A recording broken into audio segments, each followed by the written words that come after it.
Welcome, ladies and gentlemen, to your magic moon message. It's the moon in Gemini, sun in Libra in front of the sun. Had to be social coming outside so I can walk around and be openly crazy, yeah. You see, I have developed my character so much as a person that I can be openly crazy in public. The amount of people that have seen me talking to myself, yakking around as I just walk these streets, has shown me that I have grown as a character.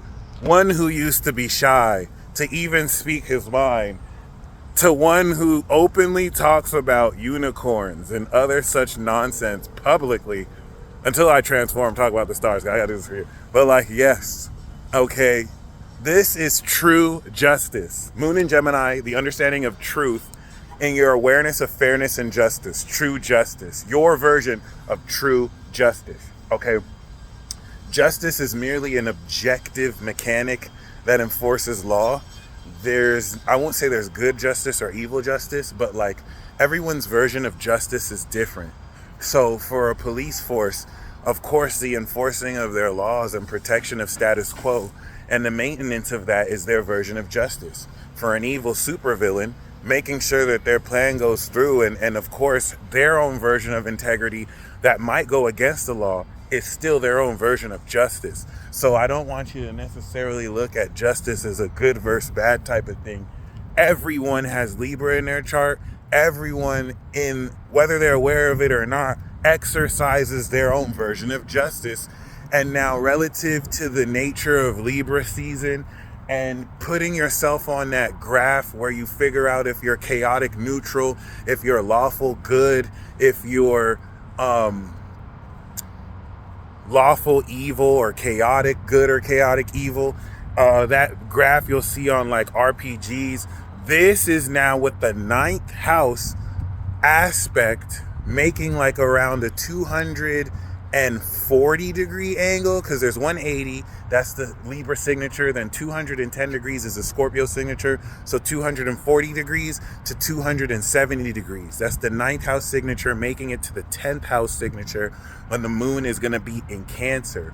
This is going to put you in a position to now see ninth house signature, the understanding of truth, moon in Gemini, of the nature and level of justice that you apply and express towards other people.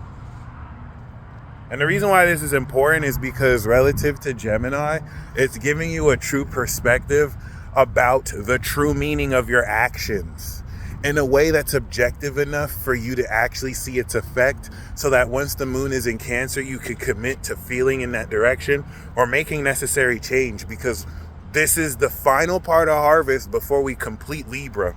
The way you complete Libra season is going to pretty much anchor and cement this level of justice you represent. So if you think, this is the thing, because we had the quarter square coming into Libra season, so we had Libra season 0 degrees at moon Capricorn. So since moon was in Capricorn, then we had the full moon in Aries, and now we're coming into the completion of the harvest. So basically, you might have went into this thinking, oh, I'm lawful good. And now you're going to be seen in objective light relative to you being honest with yourself, because the objectivity of air requires honesty. And because the moon in Gemini is going to be squaring Neptune in Pisces, denial and elements of your own behavior will create fog and skew how you see this true vision. Although you have to super be in denial to really lie to yourself. And you will see these people. We're going to talk about that. You will see these people. Okay. Relative to that, once again, clearly you can see I am not in the good category. I'm definitely chaotic, because I didn't even catch the eye crust in my eye. I had to play it sly and rub it off. See, if I was a lawful good type character, clearly I must be some kind of anti-hero or villain, because I'm not even showing up fully Libra. If this was Libra season, I would have had my shit trimmed. I would have had some makeup on, you know what I'm saying? Probably, not light makeup. I don't never do makeup ever in my life. I'm too savage for that. But still, you know what I'm saying?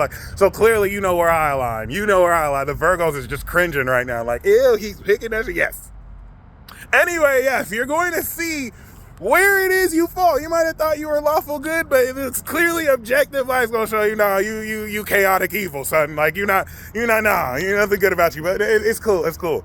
You know, I'm a chaotic neutral type cat. I'm very neutral. I don't really do good or bad. I just do truth. Anyway, other than that, and the truth is, I look like a crusty motherfucker. But other than that, forget that. I look like a sexy crusty motherfucker. But see, that could be the delusion now. The square to Neptune, where it's like, well, I'm not that crusty. Like, you can still watch some of this. See how I'm showing you? All right, cool. Anyway, this is where you're going to see, and this is where you're going to be like, okay, do I want to be this bad character? Because if you don't, this is going to provide you the awareness to now adjust how you want to complete this. Because how you complete this, that's it. That's it. Once we go into Scorpio season, we're cementing it. And this is where, if you let enablers and outside influences who gain the advantage of you being a version of this justice that benefits them and hurts you in the long run, you're going to get deceived, mainly by your own self.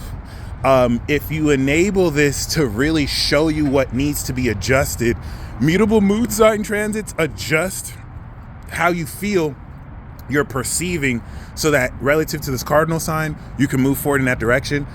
To fixed signs, you can strengthen the energy, and for mutable signs, you just game change the perception.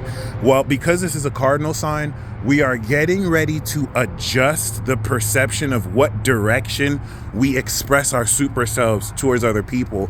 And the final part of this harvest is going to show you the truth of these new superpowers you're getting ready to activate with the new moon in Libra.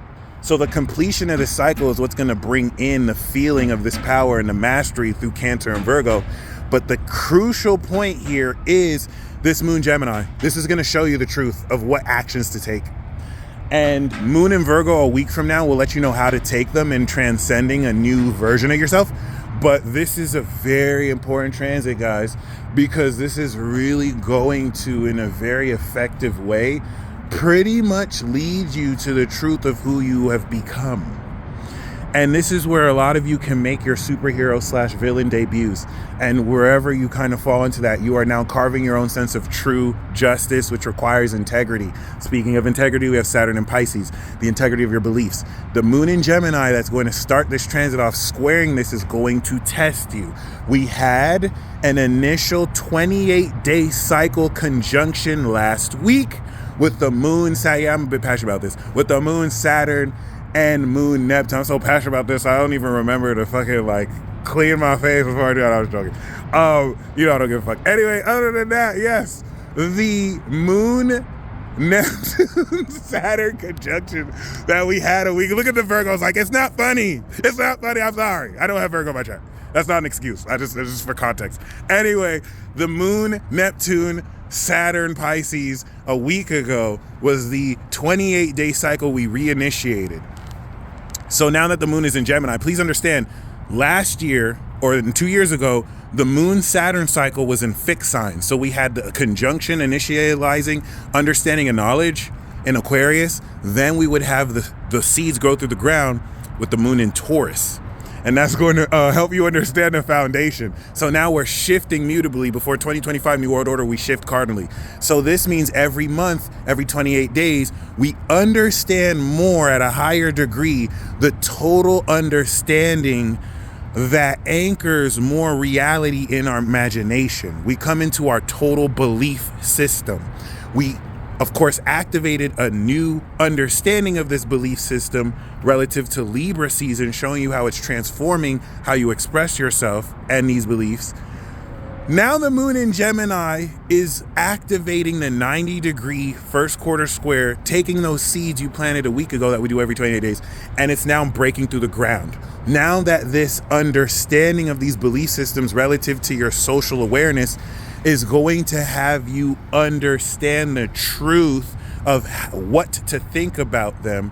This challenge is Saturn making sure you maintain this integrity in light of new information. The moon in Gemini is helping you understand new information that takes into account perhaps inconsistencies in what you believe and align it with what the moon is showing you is true about you, about other people, about how you express yourself to other people.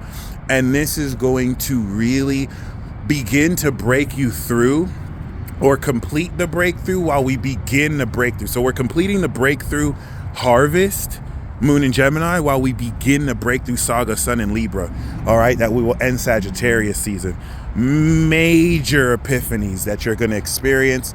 The Moon Saturn is going to be a slight reality check to make sure you're not too delusional out in these streets, so that if you decide to be delusional, you know you're in denial, bitch. Bitch, you know you're in denial. Like, stop playing that game. And if you want to, you can, but like, we see you, bitch. All right, cool. Be very careful about people snitching on themselves too. I'll give you an example. There could be somebody who tries to like screenshot and put stuff out there to make someone else look bad, but objectively people are looking at that person trying to expose the screenshots like they're delusional, because they are. It's like they may not be aware that the way they're putting themselves out there, like, you ever have someone try to expose someone and then you look at the person who tried to expose the guy and you look at that person like, you look like the crazy one, because they are. This is where, like, you don't have to entertain drama with people. They're going to snitch on themselves.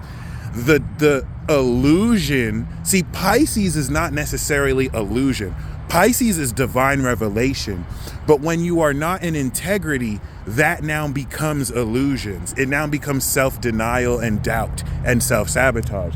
So this is where you're going to see a lot of people reveal not only how they're digging their own graves, but how they finally put themselves in the graves they dug in. And this requires not being distracted by outside influences, because if you're responding, then you are somewhat signaling that you're not in this advantageous position. Allow people to just reveal their true characters, because they're deeply insecure. You're going to see this subtly. You're going to see this openly. And this square is so important because the karmic nature of Saturn is what's going to induce during this transit a slight activation, but really integration of more divine understanding of your abilities that you activated a week ago. And then once we have the square to Neptune, that's going to help you understand the truth about metaphysical influences you are perceiving relative to your awareness of other people and your relationship with other people. So this is where you're going to share synchronicities with people. This is where there's going to be more understanding. Be very mindful of the connections and people you're talking to. It's not for no reason. And I'm very excited for you. This is a Sagittarius signature. Have fun. Speak your mind. You want to understand how your individual thoughts impact other people and the way it'll tailor make the polishing of your expression. And damn, I'm enamored by my own vocabulary because I like to hear myself talk, which kind of makes me think Gemini is just like a kid narcissist version of Leo. But like, don't worry about that. Forget I just said that. Anyway, yes, this is really amazing because you are really going to, in getting ready to complete this Libra transit, pretty much be prepared for the playoffs in the new moon eclipse. This is gonna be where you'll see you're really being prepared for war. And you're going to fight a mini boss or two in preparation for the Pluto opposition boss. And you're going to break through it very powerfully. With the Neptune square, be very mindful of delusions and self-deception, where people will show you an image of something that does not at all have full context. And thankfully, with the Mercury square in Virgo, this will put the Pisces and Gemini in check to make sure there's some basis in reality. You'll know that someone's full of shit because if you ask them how to explain, they're not going to be able to tell you anything based in reality. They're going to just reloop and cycle stuff that's not relevant to anything really. And that's how you know how delusional who you're dealing with is, and whether you should just smack them in the face with your dick or just let them continue to dig the grave they're digging, or both. Anyway, this is also going to sponsor amazing breakthroughs and divine revelations in changing the way you see people, and also the supernatural quality of their characters, which will now open up the completion of Libra season to bridge important relationships between friends, romantic partners, and even enemies, so that you can now be a part of this destiny, eclipse, cycle, and path. Ladies and gentlemen, thank you for bearing with me. Thank you for showing love. Thank you for all that. I got the tip jar in the description box below as always. Show me some love. But give me some blessings too. You don't ever have to send money. If you ever say a prayer, I will love you forever as always. Godspeed. Peace.